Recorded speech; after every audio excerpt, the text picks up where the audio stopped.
Good morning, everybody. My name is Mark Lee from Lifeline Alarm Systems. I'm sure you know what we do. We're involved in electronic fire and security design and installation. And I think you'll agree that Gary is a very, very scary person to know, which makes him Lifeline's new best friend. But what we're going to look at now is probably just a little bit more about the physical aspects of security. Obviously, Gary's touched on the data element and the control of data, the protection of data. But let's just look at a few examples and areas that we can just, hopefully just trigger some thoughts in your minds and think, oh, actually, that affects me as a business, or actually, we've got that, or that happened to us. See, security is a basic human need. It's the second item up on Maslow's hierarchy of needs, the development or the requirement to have a sense of safety and security. So it is our basic human need. And every day, millions of people up and down the UK are spending time developing and putting hard effort into building a business. And the UK thrives on SMEs, and none better than the Isle of Wight community, because here, based on the island, we've got some amazing SMEs that are very entrepreneurial. They work in fantastic markets, globally emerging markets, local markets. But this is what everybody is going to work for to build their businesses. So if we're investing that much time and effort into our business, then surely we want to be able to protect it. And the reason we're looking at these is, first of all, we want to try and develop a security culture. That means that we want everybody to buy into it. We want the whole company to be part of the security culture. It means we may need to get IT involved to develop security patches and protection. We may need to get HR involved, as Gary mentioned. We may need to get other people involved to communicate all of that out to our staff. We then want to be able to look at areas of risk. What is at risk within our business? Who's at risk? What parts of the business are at risk? Then we look at some common mistakes, and finally we just touch on deterrent, detection and intervention. Let's just look at the Isle of Wight for a moment. Artworth's worth £20,000 stolen on the Isle of Wight. Ventnor Arcade trashed in the burglary. And we just go on. Jewellery stolen. Thief steals safe. Police investigate £10,000 Yarmouth robbery.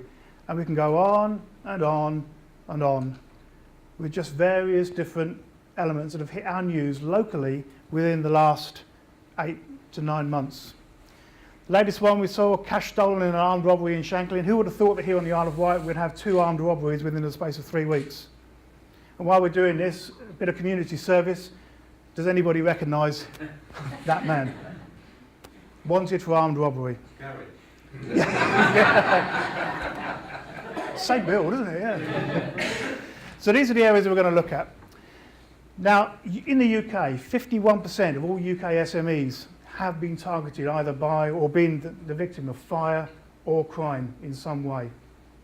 That's more than half of the SMEs in the UK. 75% of those businesses did not have adequate precautions in place to prevent that from happening, to detect it, to do something about it. Now they're interesting statistics. So we've got more than half of SMEs have been targeted by crime. 3/4 of them didn't have adequate precautions in place. This is a scary one. 100% didn't think it would happen to them. Nobody thought that they were going to be the subject of crime or the victim of crime. So how does that equate to the business community? Well, over a business lifetime, these are the estimated costs and impact on a business. It's expected that a business over the course of its lifetime will have 4 incidents of burglary, each one of those costing just over £13,500. £50,000 over the course of a business lifetime. That's quite a chunk of profit. It's expected that there'll be 7 incidents of theft, either by internal. Now, average cost of those are £22,000. Now, don't forget these are average, but you know, 7 times £22,000. Again, we add that to the £50,000, we're getting into some serious figures. And 20 incidents of external theft will most likely take place throughout a business lifetime. Throw that on the floor. Now, they're relatively comprehensive figures that we think they are going to have an impact on businesses. So having now broken the remote, 33% of all UK SMEs, because of their previous experience, now fear that there will be a repeat attack. There's actually a Home Office statistic, certainly on domestic burglary, that if you've been broken into once, unless you take some kind of drastic action or preventative measures, then the chances of you being broken into again within the next 6 weeks increase up to 6-fold. A, because the intruder knows his way around, he feels comfortable. Secondly, his information gathered on the first one. Thirdly, it's quite possible you would have replaced what he's stolen with new versions. So these are very, very daunting facts, very real facts. 42% of all those SMEs said they experienced a loss of income, and 66% of those said that they consider fire or security or breach in security or some kind of major threat to their business, to the performance and success of their future business. So it's a very, very real area that we're addressing. And as we've already covered, none so much so than here on the Isle of Wight. So let's look, just a brief area of concern. Now, this may trigger some thoughts for many of you. Unmanned reception areas. I go to see a lot of businesses here on the island, and a high percentage have an unmanned reception. You probably visited some yourselves, and it's maybe typically between a changeover between morning staff and afternoon staff, maybe it's the lunch hour, and there's a little sign there that says press button for attention. Well, if I don't want to draw attention to myself, I won't press the button. Now, what's available to me in a common reception area? Well, one of the areas we've got there is possibly a screen that's already been left with data left on it, as Gary alluded to earlier, the example on the train where a laptop's been left. There's also a visitor book. I can get a lot of information from a visitor book. Who is authorised to come and go from the building. I know people have used it certainly for marketing, to find out who's been in, who their competitors were, and other data. There's also data ports that you'll find in a reception area.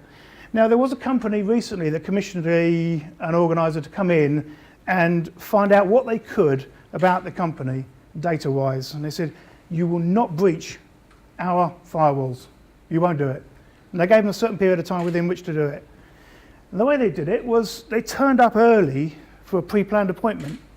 So, for example, I'm here to see Mr. Smith at 2 o'clock, and they turned up at 12:30. And they said, well, you're a bit early. So, okay, can we wait? Yeah, wait in here. And they put them into an unmanned office. And in that unmanned office was a data port. And that data port, they plugged an RJ45 connector in, a patch cable, uploaded the data they want and left.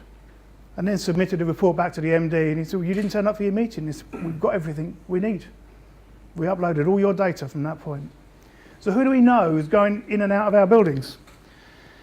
We've got coats and handbags that may be left. So that's personal security.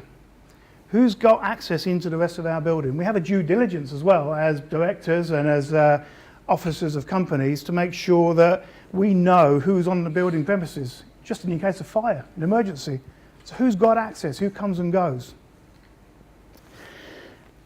We want to try and harden the target as well. The police use this term, hardening targets, or the onion layer, and it's really just peeling away areas to harden and make it more difficult for people. And that could be things like fire doors. You know, fire doors left open, as have been mentioned earlier. It props open, somebody wanders in, who's got access to your building? Then we look at things like closing up procedures, access to the building, shredding confidential papers. As Gary alluded to, I do confess to, we were employed by a company once to investigate and find out what information we could about them as a company and what breaches they had. And the first thing we went to was their skips.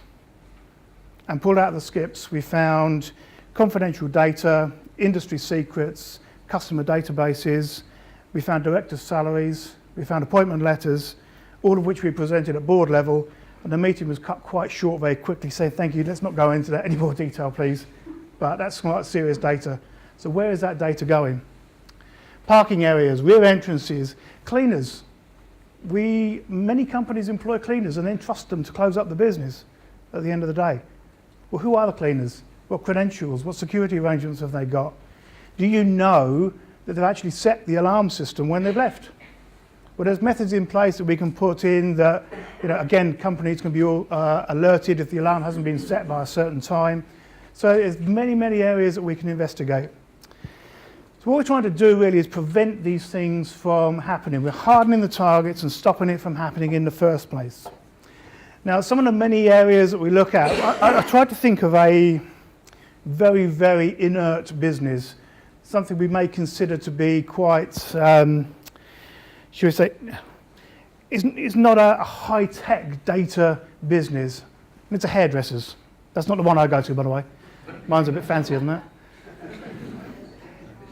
Yeah, they take extra time now. I pay them extra. So we take a hairdresser's. Now, what would happen if an intrusion were to happen in a hairdresser's? First of all, we've got to break in. Now, that's unpleasant. But the hairdressers now have lost cash. They've lost stock, they've lost tip boxes, and typically October, November time, early December is when hairdressers are hit as targets because tip boxes are quite full. The girls have collated all their cash throughout the year, and they're looking to spend their £200 or £300 in tips that they've earned at Christmas time. And very often those tip boxes are left on site. Then there's the reputation of the business. Did you know so-and-so's got broken into? Did they? Have they survived? No, they've gone out of business. You know what it's like on the island. Yeah, bad news travels really fast. We're now going to get the glaziers involved because we need to replace some windows. We need a locksmith because the locks have been tampered with and we don't know who's got keys. We've now lost data and bookings because out of sheer devilment, not only did they take the cash and the tip boxes and a bit of stock, they took the bookings book as well. Didn't mean anything to them, but out of just devilment they did. So now we've got to deal with the insurance company and any subsequent costs involved there. Scenes of crime officers and forensics are now on the place, dousing the place in aluminium dust. We've now lost the whole day's income at least. There's the mess to clear up. There's the staff morale. There's the cancelled appointments, but we can't do that now because someone's stolen the bookings book, the appointments book. So now we've got customers turning up. That is a very, very basic thought and a scenario of a break-in that happens at a very, very low-risk business. Now multiply that by your business and we get some idea of the potential damage and impact that an intrusion can have. Sadly, this is the thought of many island businesses, not you, because you're here this morning. We spoke to some, and when we invited to some of our businesses, or some businesses, shall we say, to come along to this event, it's very, very important. Some of the replies we got were, no thanks, we've already got one. Okay. Another reply was, oh, it's just another one of those networking events, isn't it? And I think another reply we had was, we don't believe in the cloud. Okay. So what are the threats? The concerns, the areas, the risks. It won't happen to me. 100% of those previous victims said it wouldn't happen to them. It's the Isle of Wight, it doesn't happen here? Well, it does. We've seen that quite categorically by the news cuttings. Only happens to big companies. Well, again, it doesn't. We see it happens to lots of all types of companies, large and small. It's never happened before. Well, the farmer said that when his donkey dropped dead. It's never happened before. What am I going to do? We're insured. Well, I'm sure John Heather will be really, really pleased to talk to you about your insurance from NFU, but what's that going to do? Is it actually going to put your business back on track? Is it going to stop all of those previous things that we've addressed? Interesting point, actually. Fines that Gary was talking about. The CPS will actually fine just under £250,000 for failing to keep interviews with victims secure. And this said they had laptops that were stolen in a burglary, and it involved 31 investigations, mainly of crimes that are being committed of a violent sexual nature. Now, all these things were recorded on these laptops. The videos were then edited by a film company who was a third-party provider to the CPS. However, the studio that the film company used had insufficient security. It had no alarm system, it had no access control, it had no CCTV. The laptops were stolen, the data was breached. The CPS were fined £200,000 for that loss. This is a thought. A lot of people think, well, you know, it's not that serious, so I can patch it over, or I can put a bit of a sticking plaster over a gaping wound. I've got a mate who can do something for me. He knows about computers, he knows about firewalls, he can do this, he can put an alarm in for me. Maplins do security cameras. Yeah, they do. Yeah. Ask Maplins why they don't use their own security cameras to protect their own stores. B&Q do alarm systems. Well, ask them the same question. Why don't you use your product to protect your stores? We've got nothing worth stealing. Everybody has got something worth stealing somewhere. And we'll get one off the internet. Yeah, the whole great, wonderful world of the Internet of Things is going to be there as our saviour. Well, it's not. We need to look at this as individual businesses, as individual organisations, look at the risks involved, see how we're going to be able to negate them. Because these guys are professionals. They know what they're doing. So the people we employ to counteract them, and the measures we need to put in place also need to be professional as well. Now that's evident by the fact that you are here this morning, you're listening to these presentations, you're taking on board the points from Gary and also the ones that Jonathan will bring up a little later. Jonathan will give you some real life examples of data breaches and issues that have affected people locally here on the island. But target hardening may include things like cameras, it may include lighting, it may even just be as simple as looking at the doors, strengthening up the doors. It might be fogging systems because they slow intruders down. It might be alarm systems, it may be access control, it could be window film, it could be even gates. There are all sorts of areas in which, as companies, we could look to try and harden those targets to move somebody else off somewhere else. Because at the end of the day, an intruder is opportunist. And if we've got 5 properties in one street and one of them is protected, who's at risk? Or the other 4? So please, you know, we're working hard as SMEs and as business owners, directors and trustees to make sure businesses are really working hard to reinvest back into the island. Let's not become a victim of these areas. We want to detect. Once we've done that, we want some kind of intervention, whether that be the police, whether it be a security company, whether it be a guard, whether it be your key holder, whoever it be. But let's get some detection in place. Let's get some intervention in place, because all the detection in the world without any intervention is useless.